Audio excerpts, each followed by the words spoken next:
Hello, everyone. Welcome to Buckhead Business Breakfast. We're so grateful that you decided to join us. My name is Clay Scroggins, and I serve as the lead pastor at Buckhead Church. I'm really grateful for this event because it's helped me become a better leader, and that's our hope, is to help you become a better leader. Leading has never been more difficult than it is right now in this season. And because of that, our hope is to provide some helpful content with some interesting guests, some inspiring guests who can help us have more conversations around what it means to grow as a leader, whether you're in education or in business or even working at Delta Airlines like Ed Bastian is. Ed is the CEO of Delta Airlines, and as you can imagine, they have been in one of the most difficult, challenging positions of anyone in our society because of where their business is right in the crosshairs of this pandemic that we find ourselves in now. And this conversation that we got to have with Ed is both inspiring, but also really helpful, some practical insights on how you and I should think about crisis and how we can lead our teams through crisis. If you're not getting our emails, if you're new to Buckhead Church, or maybe you're still trying to figure out your place and what it means for you to make Buckhead Church your church, we're really glad that you're here. But the easiest way for you to stay in touch with us is to go to buckheadchurch.org/new. Let us know that you're here, fill out that form, and we've got a For Atlanta gift that we want to send to you, because I would imagine, just like us, you're for Atlanta as well. Hey, thanks again for being with us. Our hope is that the chat is lively and interesting, and maybe you might even make some connections with some people that you haven't seen in quite a while, or maybe some people that you're interested in meeting and getting to know better. But more than anything, we're really grateful that you're here, and we hope that you enjoy this interview with Ed Bastian.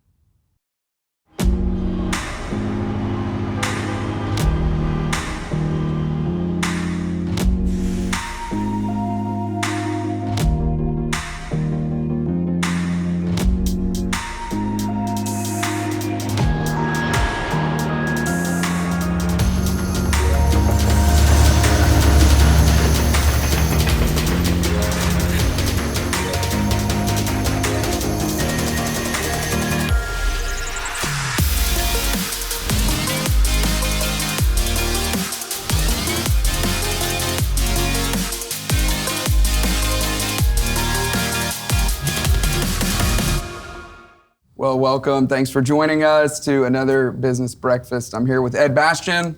Ed, thanks for having us. We're here at the worldwide headquarters of Delta. Yeah, pretty exciting, huh? Big deal for us. Thank you. Exciting. How are you feeling today? Today? What day is it?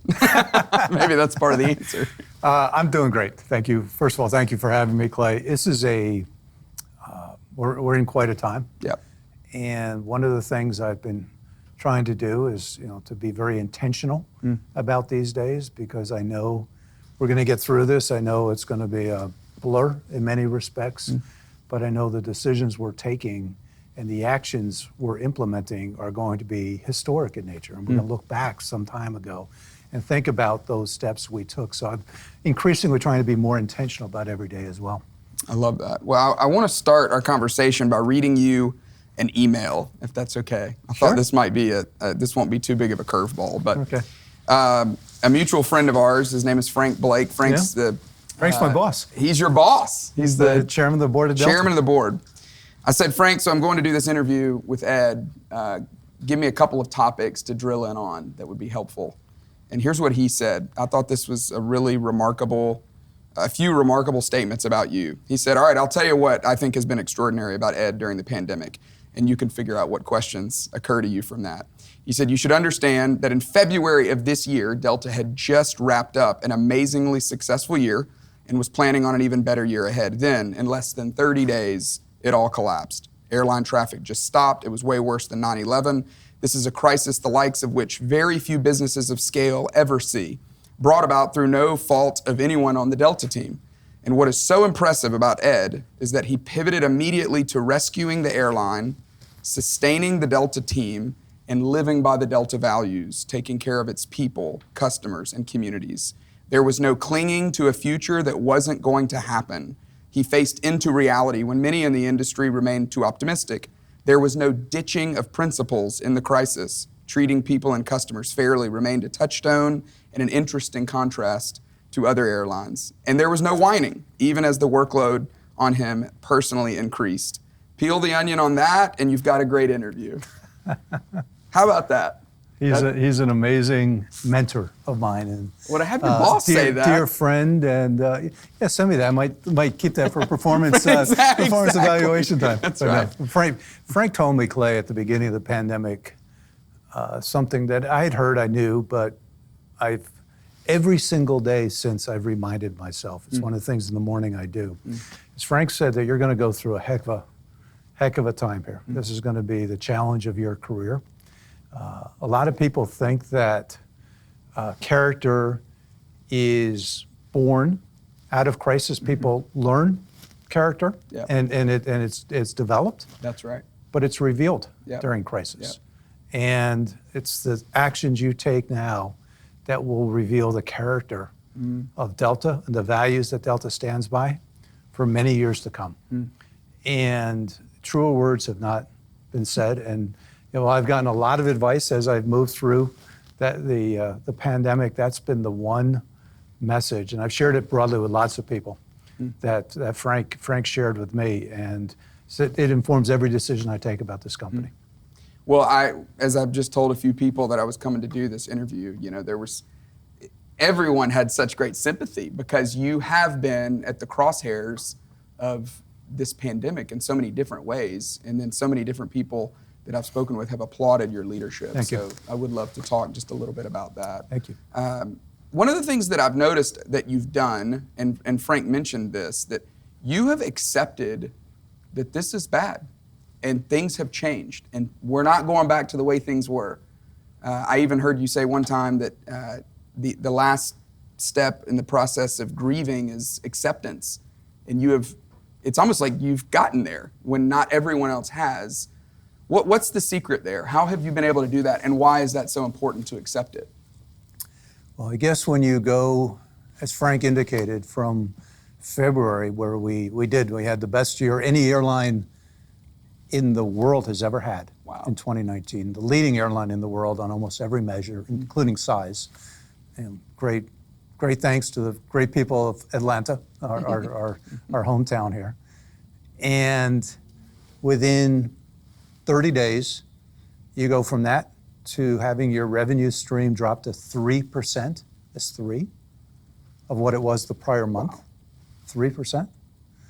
You better get on with it, right? I mean, honestly, there was a lot of disillusionment initially. People around here were discouraged, disillusioned, frustrated, angry, every human emotion you could have. But the emotion that I had that came out quickly was about protecting. I wanted to protect our people, protect our customers, protect our cash, and protect our future. And there's no room for denial when your focus is about protecting and making certain that you get through this, the best way possible. It's also knowing that we live in a world, we live in a business that, there's a lot more things out of our control than within our control in normal times, this time especially. There's an awful lot that's outside of our control. And focus on what you can control, and you'll do better. Well, that is a profound message that just seems so hard to do for so many different people. Yeah. But it's remarkable that you've been But able when to you do it. have, we had at the time, today we've got 75,000 people. We have a lot of people take retirement. We had 90,000 people. You take it personally. It's my job to set the tone, to make sure they know they're going to be cared for. They're going to be provided the leadership, the direction, the insight, the perspective, the communication that they deserve going through this. And so we didn't have any time to feel sorry for ourselves. I mean, maybe that'll happen 5 years from now. I don't know, but I doubt it. But there was no time to feel sorry. Why if you're talking to another leader who's still trying to figure out the reality of what this is, and I know it's done so many different things to so many different businesses, but why is it so important to accept the reality of how difficult this is, or how bad this is, or how grave this is? Why is that such a crucial part of being able to look forward? Because you, as a leader, you need to have your eyes on the horizon, where you're going. And my job prior to this at Delta, I viewed one of my top jobs was to have that look 5 years from now, where we were going, and to kind of keep pushing towards that vision. You know, everyone has their job to play, whether you're piloting the aircraft or you're serving people in one of our lounges or in a technical role, maybe in our technology sphere. But my job, one of my key jobs, is kind of setting that path 5 years. I don't need everybody looking 5 years from now. Right. There needs to be kind of a focus. And I saw that as singularly my job, and still is my job, to be looking where we're going. And when you've got your eyes on that horizon, you don't have any opportunity to look back, right? And you got to keep focused as a leader. We have a saying in our business. There's a reason they don't put rear view mirrors on airplanes. There's a lot of momentum going forward, and you got to make sure you've got all your attention focused on where you're headed and where you're going. The pandemic is one of many things. It's maybe the biggest thing, will be the biggest thing, I'm sure, at least in our industry, informing our future. But the sooner you can take that into account and start to reset your vision of where you want to go, not trying to undo it, but to accept it happened and see how you're going to ensure that you protect and as well as seek advantage, because there's opportunity in crisis, and we're doing that as well. What about those moments, if you can take us back there, March, I guess, middle of March, I don't know how early in March it was for you. Take us back to that feeling that you had, the moment when you realized, oh, this is not going away and this is going to be devastating. When was that moment for you? There's probably a couple, that whole time frame, first of all, it feels like it's years ago, right. Even though it was only 7 months ago. Right. I'd say there were probably a couple moments, Clay.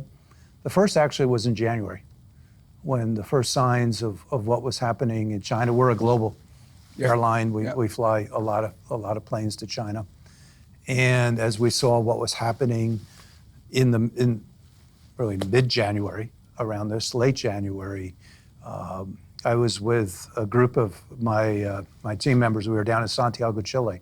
We had just closed a deal with the LATAM group, which is the largest airline group throughout all South America. A $2 billion investment that we had just made at that point.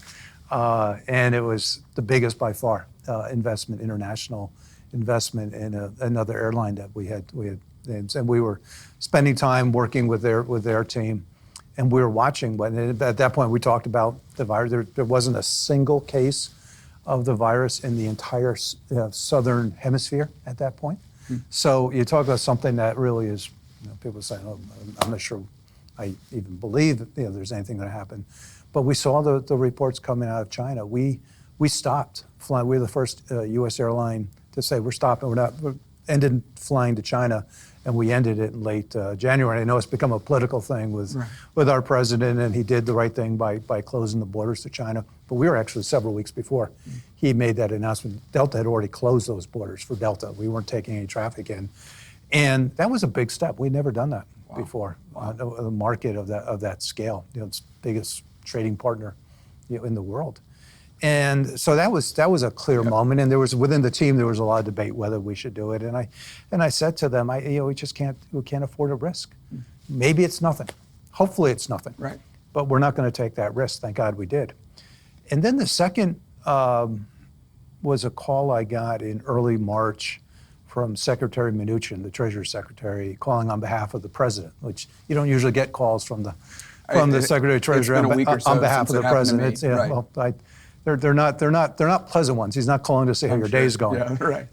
But he called me to let me know that evening, within the hour, the President wanted to call me. We wanted to let me know he was going to be announcing that he was closing borders to Europe, most of continental Europe. London took another week later. And it was at that point I said, this is not going to be anything that we ever imagined. Wow. And those were, I'd say, probably two signature moments for me. So you go home that day, or I don't know if the day's even longer than it normally would be, but there had to be a part of you that was feeling sorry for yourself, or how did the resolve happen? I didn't maybe it's me. I just didn't have time to do it. And on a personal level, I also lost my mom at the end of February, somewhat unexpectedly, and she was my life hero. So for me, you're the first of first how many of nine, kids? Nine first of nine, kids. yeah. Wow. And so for me, it was I was in a vulnerable spot to begin with. I was in a spiritual spot to begin with, and I think it allowed me to kind of move right into action. I told my mom I wasn't going to spend my time grieving for her. I'll grieve for her when at some point I've got that I got that space set aside. But I knew I needed to do what she'd want me to do, which is focus on my people. Wow.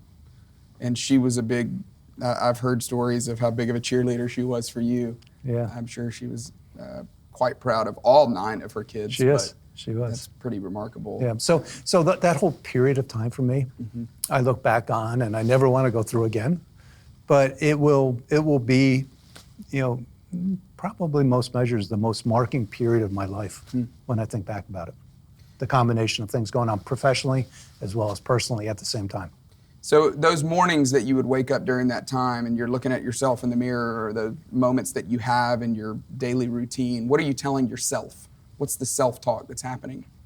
Well, the first is that message I mentioned to you, Yep. what Frank shared with me, that how our values are on display. Yep. And they're revealed by that day. And also the responsibility. And self-talk is so important, as we both know. So many people can think about this as a burden, a tragedy, an epic proportion. I look at it as a privilege, actually. I mean, Delta has never needed its leaders the way it needs it now in its 95-year history. There's never been a day that Delta's leaders are not more called to action to lead. And that's a pretty heavy statement. There's been some great leaders in this company, but there's never been a more important time for us to show up and to take on the mantle of leadership. And to me, that's a privilege. I have the honor of being, in control at the leadership level anyway, of Delta at its most important time, arguably may ever have. And wow, what an honor that is. Don't know what I did to deserve it, but I'm gonna carry it. Did you think of yourself as a person that rallied during crisis? Would you have said before, I'm pretty good in crisis? I think so. This business is, you bump along crisis to crisis, 9/11, a terrible crisis, the one we thought would define our industry, only to be outdone by the pandemic, the global recession. We've been through so many different things in our business, bankruptcy, about 15 years ago. And at each one of those times, I've tried to step forward, and it's probably why I'm in the chair I'm in now, is because I was able to get through those crises better on the other side than we started. And that's my goal here, is to take the learnings of the pandemic to create a stronger, more resilient, better future for Delta than even we had at our historic high point 7 months ago.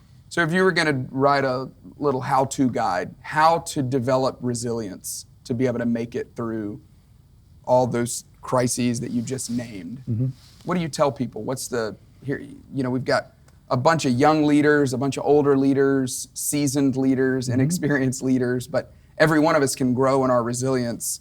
What's the secret sauce to getting there, to getting better in the ability to bounce back from difficult times? I think the opportunity for us, Clay, is at this crisis especially, gives you an opportunity to reflect on purpose. What's your purpose? Why do you come to work and do what you do? What's the role you play in society, your community, your organization? And I think that's the one thing that's causing some challenges out there. I think there's a number of people that are rethinking their purpose. It's a vulnerable period. It's not just the impact of the crisis, but the challenges we have around racial equity, how the pandemic has caused so much suffering in the underrepresented and communities that we're in, and the people that have less privilege. It's widened that gap in many, many respects.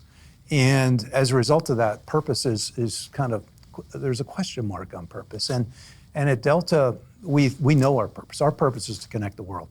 And we say, and I've been saying this ever since I've been CEO of Delta, our mission is that no one better connect the world than Delta. And we all connect around the world in different ways. And, Facebook had that saying, they dropped it some time ago, but somebody said, Facebook says that about itself. I said, okay, well, we're going to do it better than Facebook. And I love Sheryl Sandberg, she's a dear friend, but we do. We bring human connection together. And when you think about the biggest challenge the pandemic has created, the isolation, the distance, the separation of the world. Our world's at a point where we've never been, in my opinion, felt more isolated, both individually and as a globe. And the politicization and all the racial equity challenges thrown on top of that, it's a really hard place to be right now. And that's our business, is to connect the world and make the world a better place and a smaller place. So for me, that purpose is kind of saying our purpose is actually affirmed ever more in the face of this crisis. The world needs us to actually help get through. Yes, the scientists and the medical community needs to find the cure and the vaccine and the therapeutics and all those things that will keep us safe in a public setting. But it's our business that's going to bring the world, human to human, back together.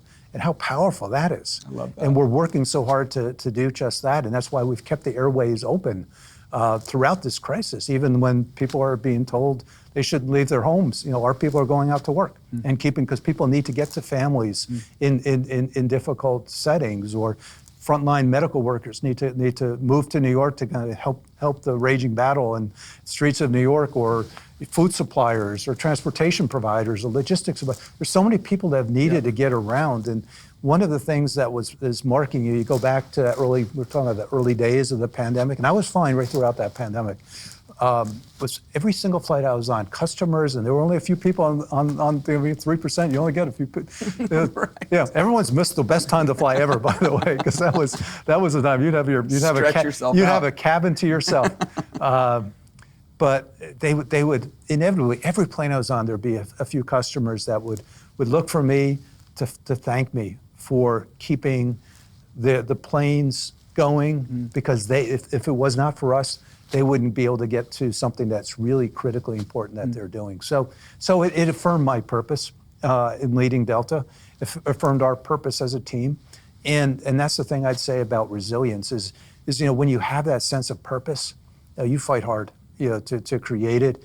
And then we're going to learn a lot from it about resilience, how we prepare for hopefully no further pandemics or crises, but there will be more. And whether it's how you financially manage differently, the health and wellness that we've taken for granted in our country, we will not take for granted, hopefully ever again. So there's a lot that we've learned through this process that we're going to put into play. Well, let's talk about getting out on the horizon. This is what you seem like you do best. You said it was your number one role.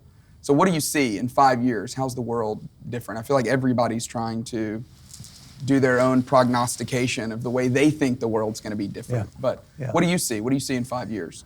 I see a world that is going to have taken the crisis and found ways they can prove themselves and their businesses and their community because of the crisis. I'm an optimist at heart. I could not do my job if I was not an optimist, and maybe I'm optimistic to a fault at times. I think travel is going to come back, roaring back. Is it roaring back immediately? No, it's going to probably take several years before people are back out there. But the world misses each other. I mean, the spirit needs to be together. If we were doing this conversation on a Zoom call or some video technology, we wouldn't have the ability to have the chemistry, kind of be able to look at you and read you and understand you, and likewise, and be able to then transmit that to the people that are watching. And we wish we were all in person, being able to conduct this together. But technology is the only thing that we have. But in our business, there's been a lot of prognostication that this is going to be the death knell of business travel, that video technology is going to be it's not. I mean, there's a piece of that, of course, but I think the video technology will be a complement to business travel, and a complement to what we do. It's not a substitute. It's a complement. And it'll be a good complement. And it'll be an added value to what we bring. But it's not a replacement for people being together. You seem to listen to your employees. You said not 90,000. 75,000. 75,000 now. What do you do? What are your practices? What are your best practices on listening to the people that are a number of layers removed from you? Well, the first thing I tell people is to be accessible. And when you think about with 75,000 people, how could you be accessible? That's right. You know, it's a large number of people. It's like a big city, and it is a big city. But there are ways through technology that you can be more accessible than you can imagine.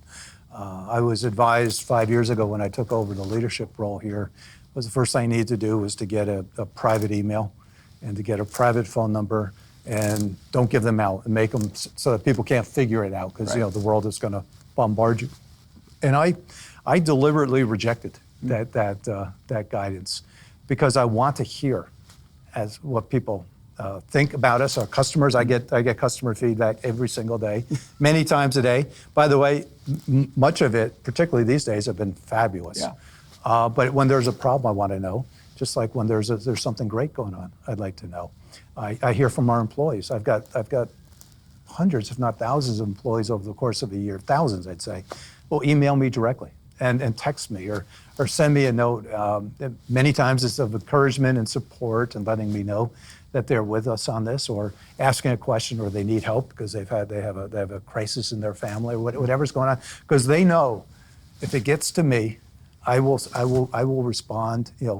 That day many times within the hour, and it's shocking. People say, "Is that really you?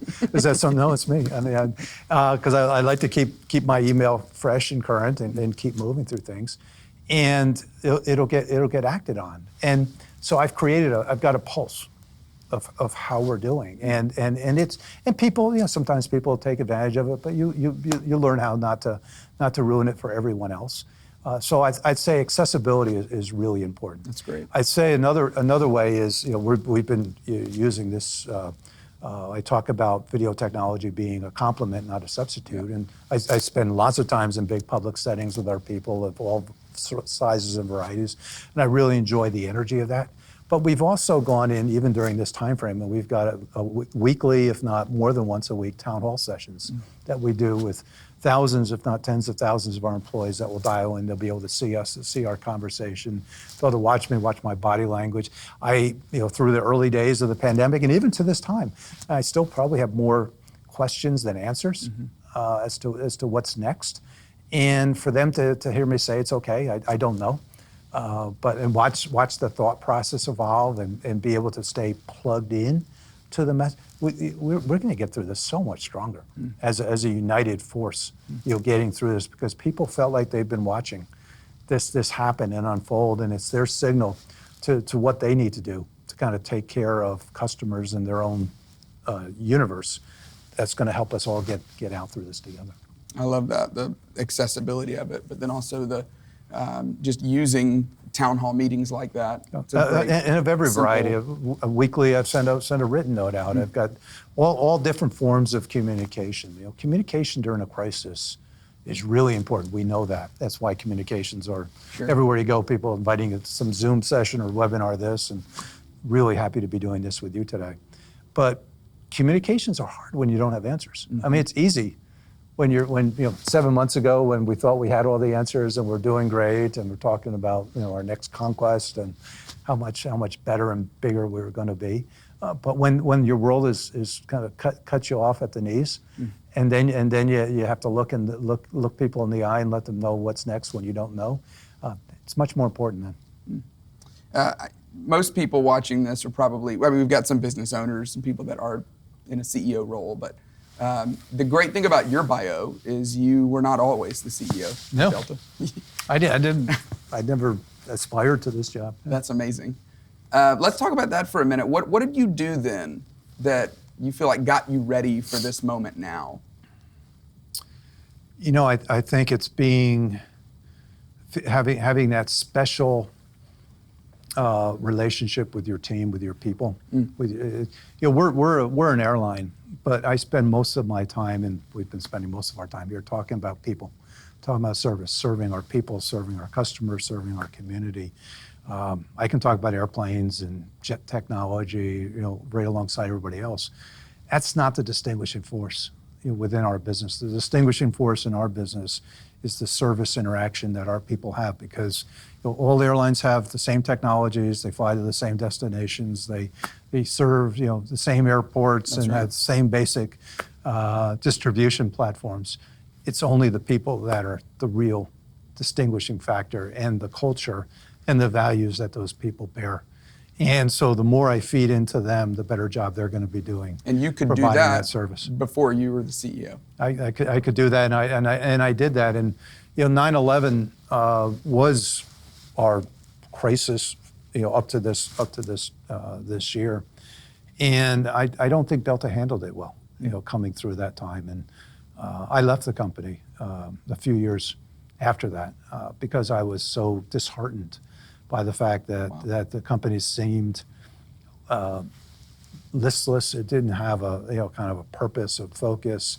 It was kind of taking away from people and taking away from customers, and the service levels were reducing. And Delta lost its standing in the community here, mm-hmm. which is hard to imagine mm-hmm. today. But Delta was not well regarded for a period of time. And I went to Jerry Grinstein, who was the CEO at the time. I said, Jerry, I just can't work for a company that is going to a place that without a happy ending, without knowing how to get out of it. And I told him, I don't have another job. I don't know what I'm going to do, but I'm just going to leave. And I left for about 6 months.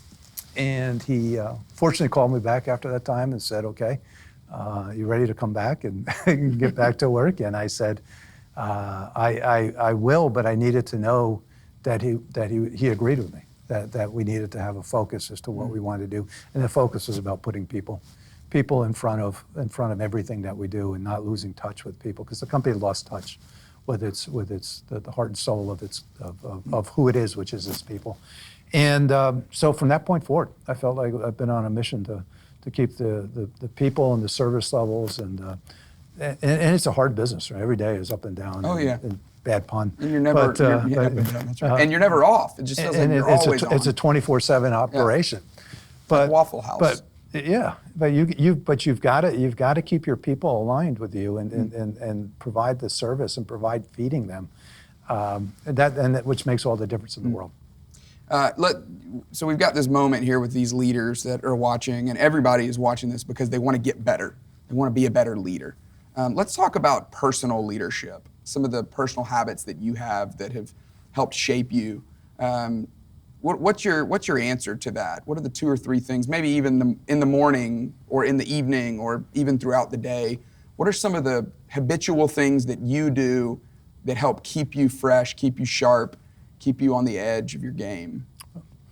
Well, one of those is, and we were talking about this before the interview, one of those is realizing that what we do in life is really important, but you can't take yourself that important. Yeah. You can't take yourself too seriously. And I wear sneakers.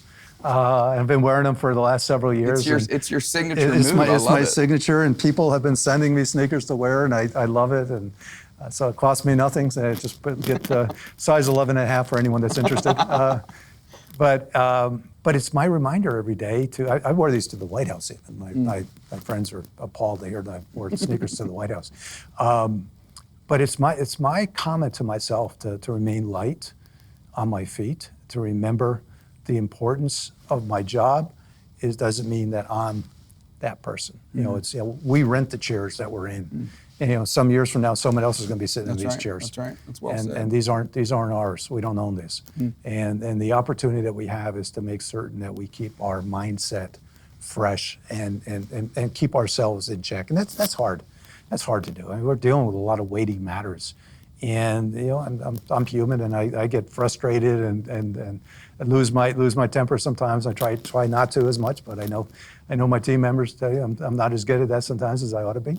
But this is one of the messages to me is to stay light.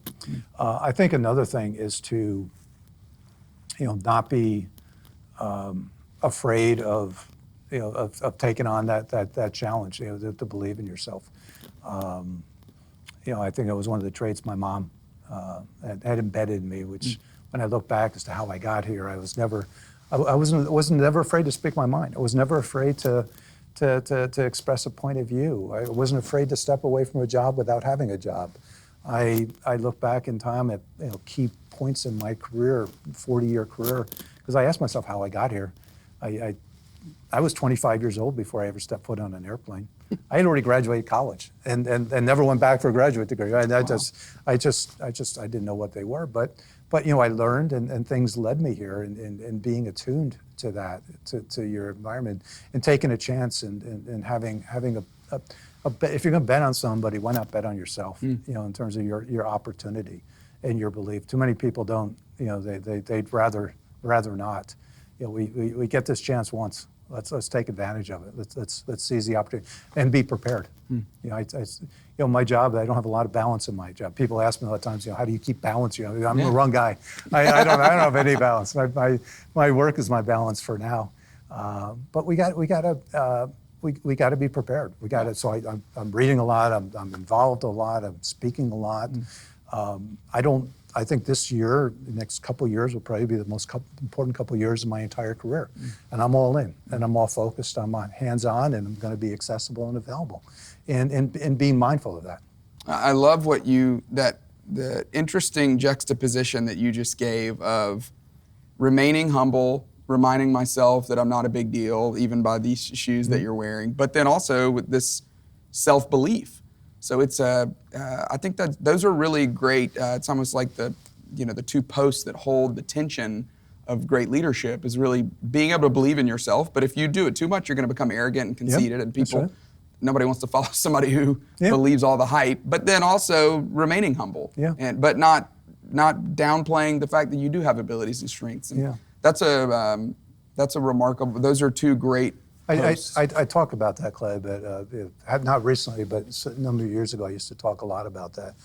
Humble and hungry. You want to stay humble. You want to stay, and believe me, I'm in a humbling industry. Yeah, right. And right. I already knew I was in a humbling industry before this year happened, but also hungry and competitive. One of the things about Christianity, which is great, and people know in my company, I'm a believer, and I'm a strong Christian. I love the Lord. But it doesn't mean I'm not as competitive as anyone else. And I want to win. I mean, it doesn't. But it's winning the right way. With your values and bringing people with you, not to people, not against people, and keeping that fire and that spirit to succeed, whatever it is that you're doing, but also being mindful of that. This is not of your making. You're not in control of it all. You're in control much less than you think, and be mindful of that. I love that. So what about the morning? Is that the time for you when you get your mind right? How early are you up then? I'm usually up pretty early. I'm usually in the up 4s?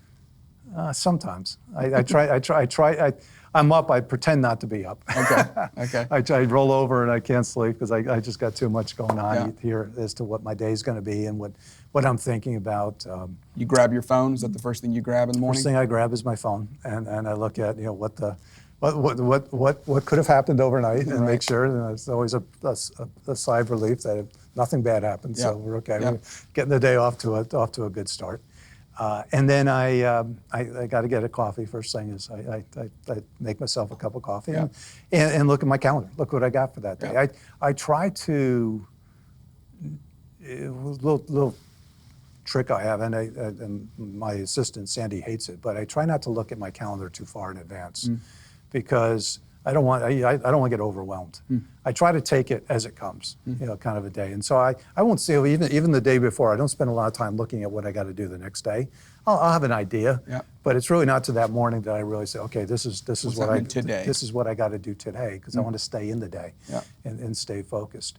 And then I'll get myself going. I've been working out. I think workout, getting exercise. You're a Pelotoner? I'm a Peloton guy. I used to be a runner.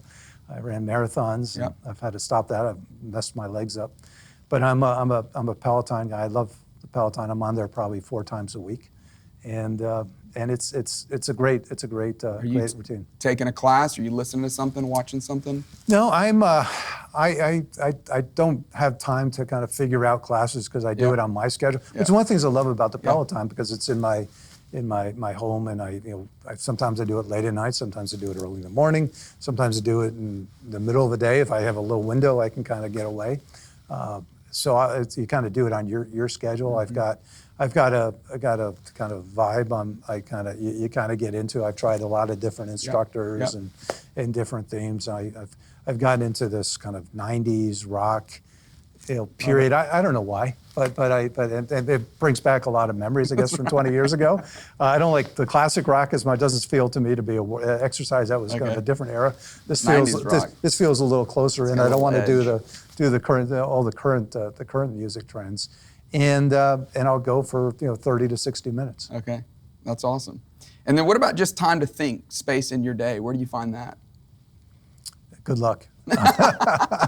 Good luck. I'm always thinking about 2 or 3 things over the course of the day, and I've always got something brewing. I'm contemplating and thinking.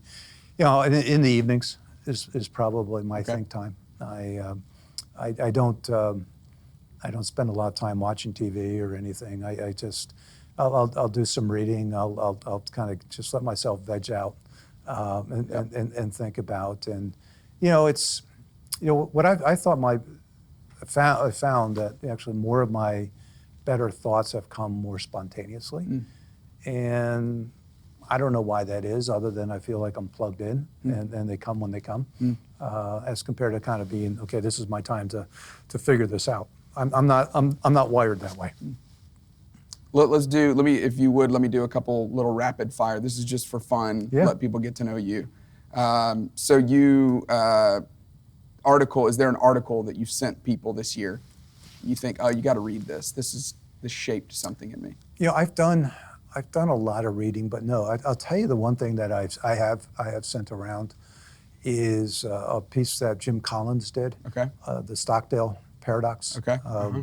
And talking about the need to have that constant focus, that relentless confidence that you're going to get out, but also a very realistic expectation that it could take longer and will take longer than you think, but not let that shake your hope and shake your confidence you're going to get through this. And he uses Admiral Stockdale in the Vietnam War and the longest captive in the Hanoi Hilton. And he made it when many didn't. And Collins spent time, and it's a great blurb. You can watch him do it on YouTube. You can pick it up on the internet. It was a piece of his book, Good to Great, 20 years ago, that I love. I always tell people that's my favorite business book. And I've read that and listened to him talk about that probably 4 or 5 times this year alone. It just keeps me focused on what I've got to do. That's great. That's excellent. So when you do have downtime, any binge shows that you do, any Netflix? I will admit that I finally got a Netflix account this year. This year? This year. Okay. First time. This is a win. I know those guys. I know Reed Hastings, but I don't have Netflix. I've met him in a bunch of things. But I've not figured out how to use it yet. My daughter, my 17-year-old Abigail's got to teach me how to use it. I get the emails from them, and we got this for you. And I say, how do you know? I've never been on you. How do you know what I like? Well, so far it's probably just a guess. And every one of them I look at, I say, well, this doesn't look very interesting. I've got too much drama in my life. I think that my escape. And when I do watch TV, what I like to do, I like to laugh.